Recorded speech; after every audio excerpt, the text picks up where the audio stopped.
दिन भर की 10 वैसी खबरें जो सुर्खियों में रही। शुरुआत करेंगे पहली खबर के साथ। तेजस्वी यादव की रैली हुई रद्द। दरअसल खगड़िया में आज तेजस्वी यादव की रैली होने वाली थी, जो कि रद्द हो गई। दरअसल रैली शनिवार को अंतिम समय में रद्द हो गई। दरअसल केंद्रीय गृह मंत्री अमित शाह की चुनावी रैली को देखते हुए तेजस्वी यादव को यहां हेलीकॉप्टर उतारने की परमिशन नहीं मिली। तेजस्वी यादव की रैली रद्द होने के बाद उन्होंने जमकर भड़ास निकाली। तेजस्वी यादव ने कहा कि उनकी रैली के लिए हेलीकॉप्टर उतारने की परमिशन नहीं देना केंद्र सरकार की तानाशाही है। वहीं अमित शाह की बिहार में आज खगड़िया, मुंगेर और बिहार शरीफ में चुनावी जो है वो रैली थी और इसको लेकर के उन्होंने चुनावी जनसभा को संबोधित भी किया। वहीं दूसरी ओर केंद्रीय गृह मंत्री अमित शाह ने शनिवार को बिहार में 3 जनसभाओं को संबोधित किया। उन्होंने खगड़िया में बिहार वासियों को छठ की शुभकामना देते हुए तेजस्वी यादव को आड़े हाथों लिया। शाह ने कहा कि पीएम मोदी ने हमारे देश को सुरक्षित बनाया है। यूपीए सरकार के दौरान पाकिस्तान ने हर दिन हमला किया। वहीं वोट बैंक के लालच में सोनिया, मनमोहन और लालू सरकार चुप रही। मोदी के सत्ता में आने के बाद 3 हमले किए गए। उसी के साथ साथ उन्होंने ये भी कहा कि उड़ी, पुलवामा और पहलगाम सर्जिकल स्ट्राइक और एयर स्ट्राइक की गई और पहलगाम के बाद ऑपरेशन सिंदूर शुरू हुआ, जिसके बाद से देखिए अब दुश्मन जो है वो भारत से डरते हैं। इसी के साथ इनकम टैक्स विभाग ने भेजा पप्पू यादव को नोटिस।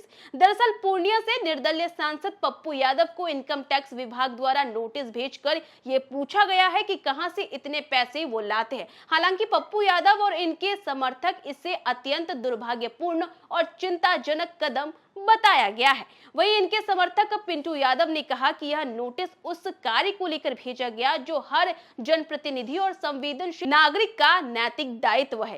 इसी के साथ बिहार में आस्था का महापर्व आज से शुरू हो गया है और आज नहाय खाए के साथ श्रद्धा और उत्साह के साथ ये पर्व शुरू हुआ है। सुबह से ही गंगा, गंडक और सोन नदी के घाटों पर श्रद्धालुओं की भारी भीड़ उमड़ी।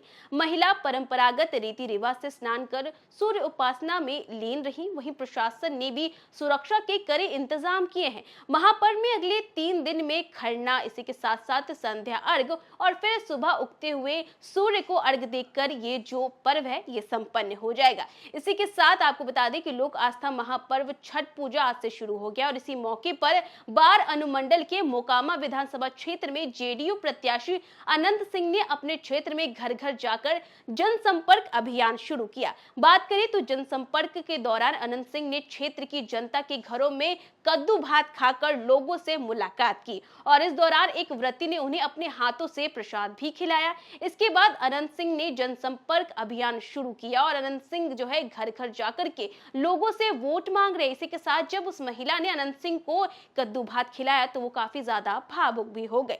वहीं बिहार चुनाव को लेकर के जहां तमाम पार्टियां अपने अपने चुनाव प्रचार में लगी हैं, तो वहीं इसी कड़ी में तेजस्वी यादव भी खगड़िया के परवक्ता विधानसभा पहुंचे थे, जहां पर उन्होंने चुनावी जनसभा को संबोधित किया और इसी के साथ साथ नीतीश सरकार पर जमकर हमला बोला। साथ ही उन्होंने छठी मैया से यह भी प्रार्थना की है कि नीतीश की सरकार को वो उठाकर फेंक दे और नई सरकार यानी कि महागठबंधन की सरकार बनाए।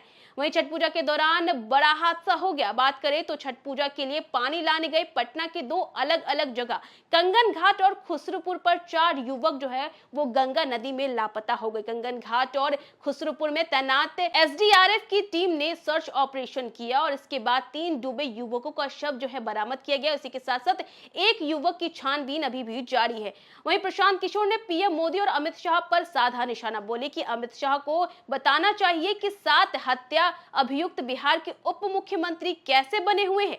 बिहार को सस्ता डेटा नहीं, अपना बेटा वापस चाहिए जो रोजगार के लिए बाहर गया है। प्रशांत किशोर ने ढाका में मुसलमानों से ये अपील की है और उन्होंने ये बोला है कि भाजपा से डरकर किरासन तेल मत बनिए, अल्लाह से डरिए और अपने हक के साथ खड़े होकर अपने बच्चों के लिए वोट दीजिए। इसी के साथ बिहार चुनाव की सरगर्मी के बीच ही केंद्रीय मंत्री नित्यानंद राय और जीतन राम मांझी ने तेजस्वी यादव पर जमकर निशाना साधा। जहां नित्यानंद राय ने तेजस्वी यादव को भ्रष्टाचारी बताया, तो वहीं दूसरी ओर केंद्रीय मंत्री जीतन राम मांझी ने भी तेजस्वी यादव को ख्याली पुलाव पकाने वाला बोला। वहीं बिहार में शिक्षा विभाग ने आगामी सत्र 2026 से सरकार की स्कूलों में दोहरे नामांकन पर सख्ती दिखाई है। बात करें तो इस सख्ती को दिखाते हुए तैयारियां भी शुरू कर दी गई है और अब किसी भी छात्र का नाम 2 स्कूलों में एक साथ दर्ज नहीं हो पाएगा। इस दिशा में विभाग स्तर पर जो है वो कार्य किया जा रहा है और इसी के साथ शिक्षा विभाग का मानना है कि यह कदम फर्जी नामांकन पर रोक लगाता है और इसी के साथ साथ कार्य में पारदर्शिता भी लाता है। तो ये थी दिन भर की 10 वैसी खबरें जो सुर्खियों में रही। फिलहाल के लिए बस इतना ही। न्यूज़ 4 नेशन पे खबरों का सिलसिला जारी रहेगा। तब तक के लिए नमस्कार। नहाय खाए के साथ छठ महापर्व की आज से शुरुआत हो चुकी है। आस्था के इस पावन पर्व पर पूर्वी भारत में मसालों के सबसे बड़े ब्रांड आईटीसी लिमिटेड सनराइज मसाला पिछले साल की तरह इस साल भी ऊर्जा का वरदान अभियान लेकर वापस आया है। आईटीसी सनराइज मसाले का अभियान ऊर्जा का वरदान के दूसरे संस्करण का उद्देश्य है संगीत और डिजिटल बुक के माध्यम से छठ की कहानियों को फिर से पुनर्जीवित करना, उन कहानियों से नई पीढ़ी को जोड़ना। इस वर्ष ऊर्जा का वरदान थीम श्रद्धालुओं को छठ पूजा की उत्पत्ति तक ले जाती है, जिसे संगीत और डिजिटल बुक दोनों माध्यमों के द्वारा प्रस्तुत किया जा रहा है। दोनों प्रस्तुतियां छठ की मूल लोक कथाओं पर आधारित है, जिनमें माता सीता का पहला छठ व्रत, राजा प्रिय व्रत और रानी मालिनी की संतान प्राप्ति की प्रार्थना, पांडवों की भक्ति और कर्ण द्वारा सूर्य देव की उपासना जैसे प्रसंग शामिल हैं। मैथिली ठाकुर की आवाज में इन कथाओं पर आधारित एक छठ गीत भी बनाया गया है।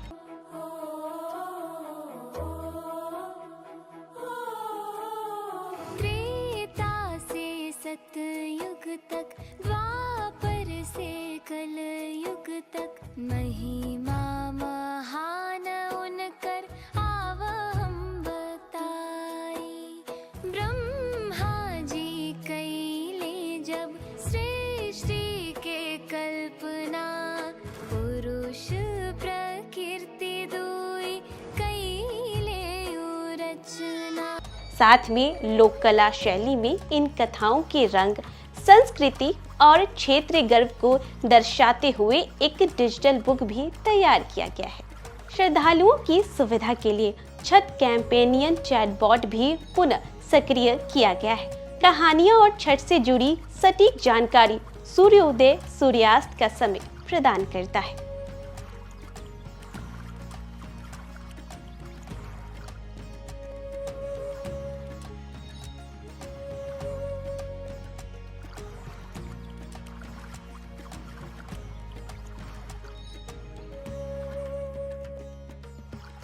अपने नीचे दिए गए क्यूआर कोड को स्कैन कर सनराइज के साथ व्हाट्सएप पर जुड़ सकते हैं और छठ त्योहार से जुड़ी हर जानकारी, छठ गीत, छठ की कहानियां पा सकते हैं।